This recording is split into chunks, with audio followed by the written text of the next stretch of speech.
Next up, we have Symphony of Steel from the War Thunder soundtrack. Once again, everybody, this is a Basterd's LFA, a Layman-Friendly analysis. I'm a professionally trained musician, a composer, and my objective here is to explain things in a way so that you don't have to be one to understand what is happening here, musically. So, if you like the sound of that, make sure you're following the channel, subscribe to the channel, whatever term you're going to use, like the video, share the video, leave a comment, turn on notifications, become a member. Once again, everybody, what happens if we reach 10,000 subscribers before Christmas? The gaming channel. How to request songs if you're not on the live stream. I have a spiel for this and a bunch of other things at the end of the video, so stick around for that. Disclaimers showing on your screen right now, so go ahead and pause the video if you want to read them in full. Otherwise, please be patient with me. I am acoustic and guitared, so please keep that in mind. With that being said, let's do this. Symphony of Steel, War Thunder. Let's go.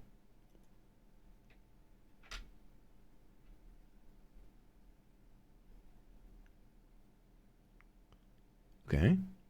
We're gonna get in. Yes! Okay, so we did this one for the previous one as well, but here we have a live orchestra. I guess it's gonna be from the same production that we saw in the previous one that we did, the Heroes of, I forgot the name of, the Russian place, right? Or, sounded Russian to me. So here we have a studio orchestra, which is gonna be a little bit different than a full orchestra. As you can see, we only have, what, 1, 2, 3, 4, oh no, we do have...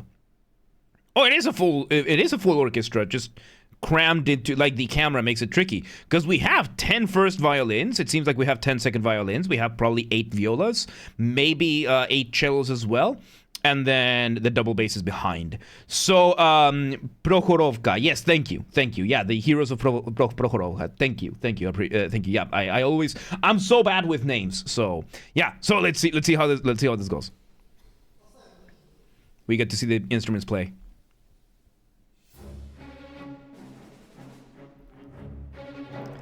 Okay, so first off, I want to bring attention to the most important person in the orchestra, which is this guy right here, which is the conductor.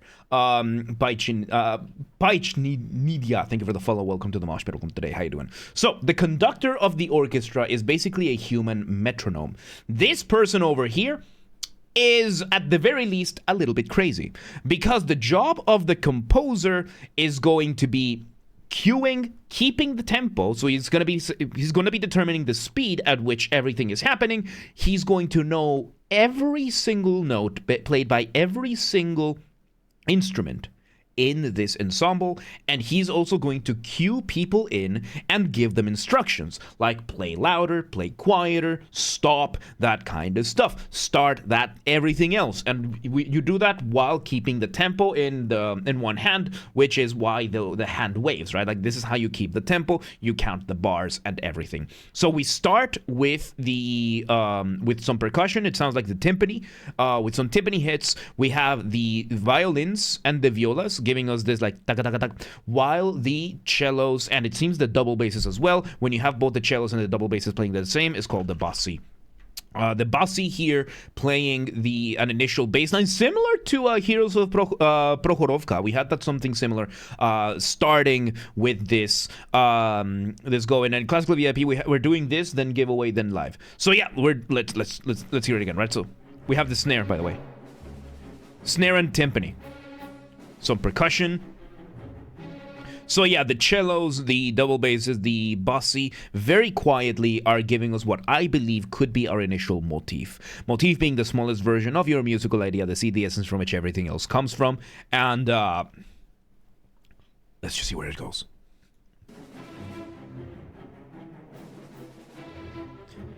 Okay, so now we increase this, we now engage in a little bit of sequencing. Sequencing is when you take a musical idea and you repeat it again, just in a different starting point. And what do you say to a llama going to a picnic? Front burner, what do you say? I'm sorry if I missed the message. All right, so sequencing is when you repeat a musical, usually a melody, and you start it from a different point. In this case, it was pretty easy right now. You're having this bit of a tremolo, and then just... it's difficult to play these in the piano. You know, we're just doing something simple like this with these. And by the way, what the violins are playing could be called a tremolo. Right, so tremolo is just when you play, like, rolling your R's, right? Let's see where this goes. Oh. I heard the clarinets. Oh! Okay, so we are having quite the journey going on over here. I just realized that my volume was not high enough. We're having quite the journey over here. We bring in the trumpets and the trombones, giving us some stingers with the percussion. I just turned up the volume. Let's see where it goes.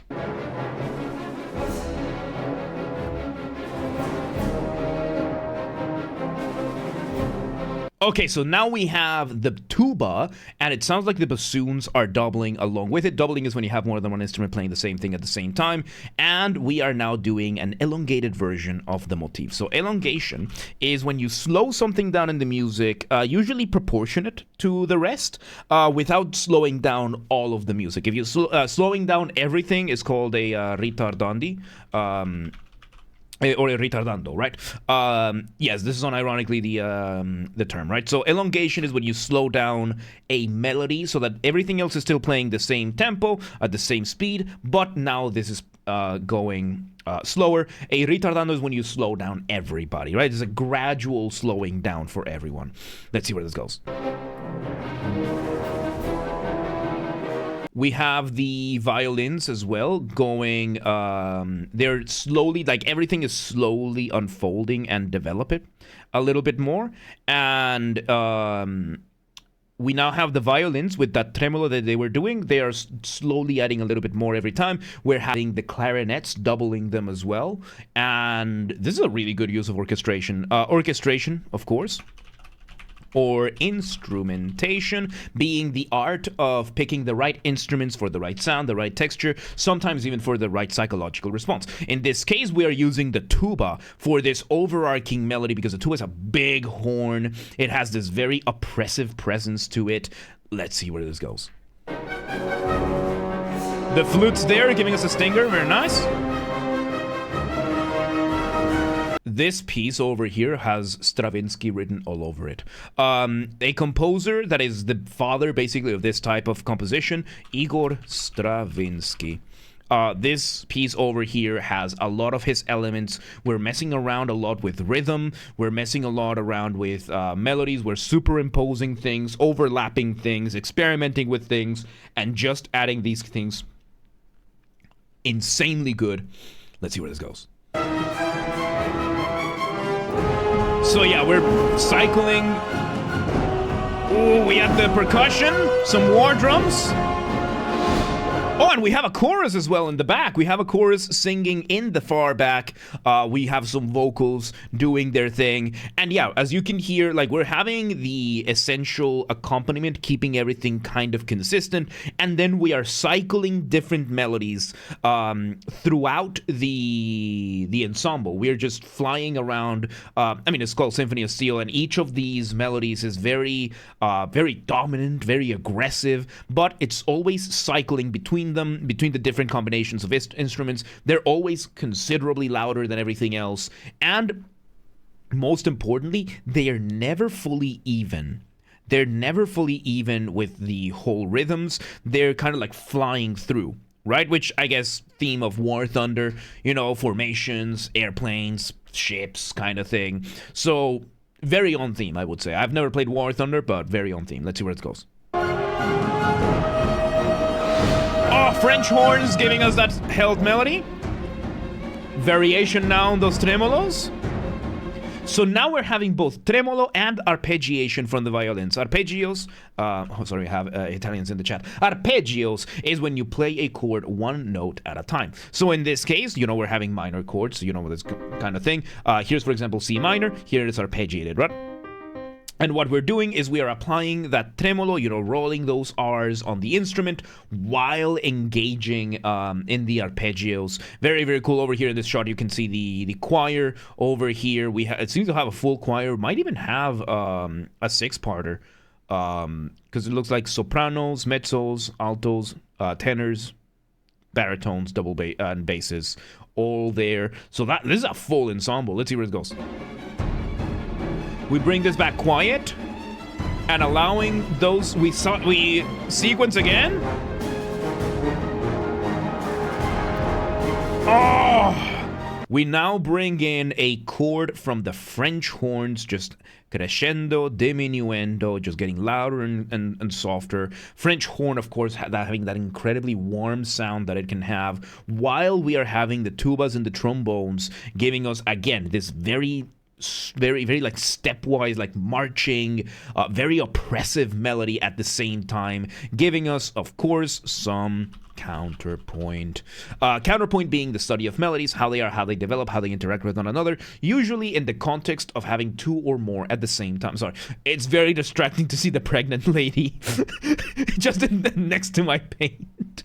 But yeah, counterpoint when you have more than one independent melody doing their thing. Let's see where this goes. Oh, crescendo over there. We go back to the snare.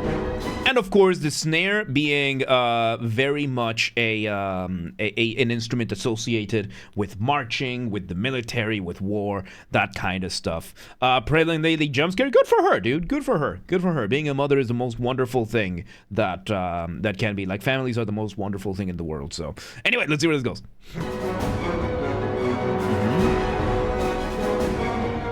There you go. You can see the tuba. Oh, we have multiple tubas. Really cool. The flutes, everybody. We bring this back. The trumpets. Oh, that was so cool. So now we bring in high trumpet, low trombones, giving us that cool contrast, the range of everything. Let me just see where this goes. So we bring back the quieter violins. Really cool crescendos again over there with the trombones getting louder. Ooh. So now we bring in the trombones, and it seems the tubas giving us some accents. Accents in music are usually for accentuation, where we are highlighting specific points in the rhythm, and in this case, it's even giving us a semblance of a polyrhythm. You can hear that the trombones and the tubas are now in a rhythm of their own, right? Like the other ones are going, and these ones are going bong, bong, bong, bong. That means we're engaging in a polyrhythm. Polyrhythm, as the name suggests, is multiple rhythms, usually that don't match, like conflicting rhythms, playing well together because of that difference. The most famous polyrhythm, of course, being the 3 versus 2 polyrhythm, where you have one part doing 2 notes per beat. Let's say, for example, here, 1, 2, 1, 2, 1, 2, and the other one doing 3. 1, 2, 3, 1, 2, 3, 1, 2, 3, 1, 2, 3, and together. Very, very cool kind of thing. Really, this is so cool. This is so cool. Super well orchestrated, super well composed. I assume this is composed by the same person. I assume. Oh, they didn't put the credits on this one. Okay, but I think it's composed by the same person. So yeah, let's see where this goes. Twitch IDK, welcome to the Hey Don. And we're adding some crescendos there as well. You can hear the tension. Oh my god. No, Night Able. Usually, there's 1 to 2 weeks delay. Yeah, there's usually 1 to 2 weeks delay. Right now, there are some that are going to have a little bit of extra delay. So yeah, we are having this, and you can hear the violins increasing the intensity by just playing higher. We're playing the same thing, just going higher. Simple as.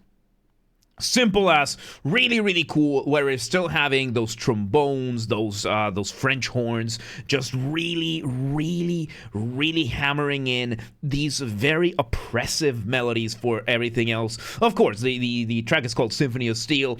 There's only one instrument that could possibly be made out of steel in a symphony orchestra, which is the flute.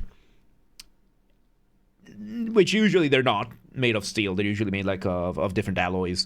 So the next best thing you get is brass, which is, you know, your trumpets, trombones, tubas, French horns. What are y'all doing? We're analyzing this thing. So yeah, let's see where it goes.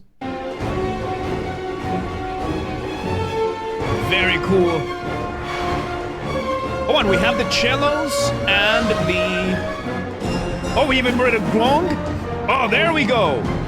Was that an anvil? What? That was an anvil!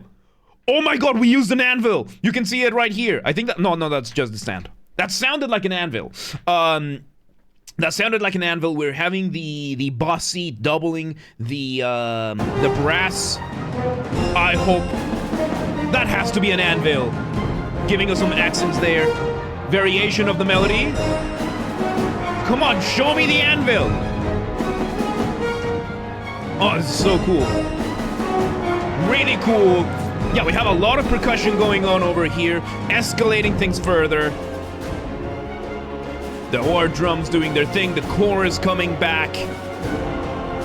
Oh, really cool. Yeah, this is a full chorus. This is a massive chorus. Man, like, the camera, the lens do not do this justice. This is a massive ensemble.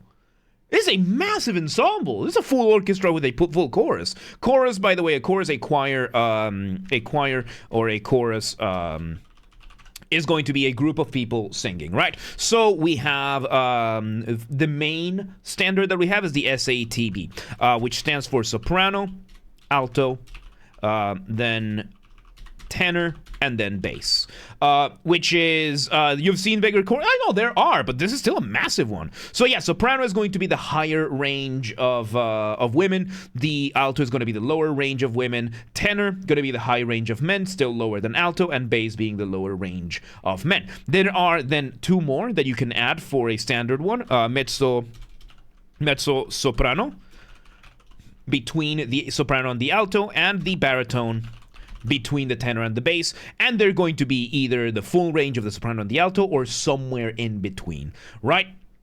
These are the vocal ranges. What range do you like to listen to? Yes. I love music in general, dude. So yeah, I love having like the full chorus over here, giving us those really cool chords. Let's see how this ends, right? Let's see how this ends. Because we are very climactic. Oh, that final chord. There you go. I want to hear that again. So we're building up. Yeah, we're building up for that high note. We hold that note, resolve it. Oh, really cool, really cool. We just hold it and just resolve it. This is, of course, the most obvious kind of ending that you could have for something like this. You want the ending to be as bombastic. We do a fairly quick ending, because usually what you would see in orchestras is that you have bum, ba-bum, ba-bum, like, you know, hitting the brakes kind of thing. So this one ends fairly suddenly as well, but it really, so cool, dude. That was so cool. I'm so happy to see these kinds of videos. Of course, this one not as well edited as the previous one that we saw. Like the previous one we did, I think it was Heroes of Provo. Hang on, somebody's Prokhorovka, right? The Heroes of Prokhorovka. That one super. Like this video is really good. It's like it's a well-made video. But the previous one that we had, like every instrument while they were playing, it would show them on camera, right? In this case, we didn't get quite that luxury, but still a really cool video, right? And there you have it. That was so cool. That was super epic. Which is, you know, what orchestral music is kind of designed to be. Really cool stuff, man. There you have it. That was Symphony of Steel from the War Thunder soundtrack. Once again, everybody, this has been a Basterd's LFA, a layman-friendly analysis. I'm a professionally trained musician, a composer, and my objective here has been to explain things in a way so that you don't have to be one to understand what's happened here musically. So, if you're watching this on the YouTube video archive thing, thank you for watching. Make sure you're following the channel, subscribe to the channel, whatever term you want to use. Like the video, share the video, leave a comment, turn on notifications, become a member. Once again, everybody, if we somehow hit 10,000 subscribers on YouTube before Christmas 2025, which not very likely, still possible, just not very likely, if it happens, on top of doing the audiobook fan fiction thing that I promised, I will also be playing a single video game of the choice of the community, whatever y'all pick, whatever y'all vote, within terms of service, of course, and we'll stream that live. I will do some after shows for it, or maybe a full stream or two for them. This has to be achieved through legitimate and honest means only. No account duping, no boning, no buying followers, no alt accounting, no rat behaviors like that. Go share the videos, the streams with your friends, with your families friends, with your friends' families. Those are two very distinct concepts, by the way. With your online and offline communities, go share these videos with everybody that you know. Also use the hype function on YouTube. We have a group on the Discord that coordinates for that. Link down below in the description. Go join the Discord in general, and then join for coordinating with the things. Artists on YouTube or otherwise musicians, this is an open invitation. Let's work together. Let's make stuff. If you want any of my musical skills for any of your projects, whether it is my guitars, Mongolian throat singing, you know, the good old ooh, ooh, ooh, ooh, ooh kind of thing, regular singing, voice acting, whatever it is, reach out, let me know. Let's work together. Let's make stuff. And if you're on the audience and you know somebody that could benefit from my skills, reach out, let them know. Please do not harass anyone. Please do not spam anyone. Be cool about things. Don't be a rat. Members get early access to the content. I schedule the videos for the week on Saturdays, and if you're a paid member on YouTube, regardless of your tier, you get access to the videos when I schedule them, at least for the LFAs. So become a member today. If you want to listen to this without me interrupting every 3.5 seconds, I'll be linking it in the description down below. If you want to request a song and you're not on the live stream, check the pinned comment in this video. If you are on the live stream, please hang on a little bit. We have a giveaway first. And then if you want to catch the streams when they happen live, we aim for Monday through Friday, 6 p.m. Central European Time, at least at this time. We stream live on Twitch, YouTube, and Kick so that you can tune in from whichever platform you prefer. Again, 6 p.m. Central Europe. If you're not in Europe, do not worry. We have the full up-to-date streaming schedule showing in your local time zone in both Discord and Twitch. Both are linked down below in the description. So if you live in Woohoo and you're like, yeah, but what time is 6 p.m. in Hungary? I don't live there. Do not worry. Just go to Discord or Twitch. They're both linked down below, and it's going to show in your local time zone. And follow the gaming channel. I have a gaming channel because, of course, I have a gaming channel. I'm on YouTube. What else could I possibly have? Games are Basterd. That's where I put the gaming after show recordings when they happen, recorded live on stream during the main channel after show, and then the recordings go here, linked in the description, or just search on YouTube, same username as James R. Basterd. Just swap the J for a G, and you got it. And yeah, there you go. Symphony of Steel, War Thunder. What a journey these are, dude. Really good stuff. Really, really good stuff. But yeah, let's move on.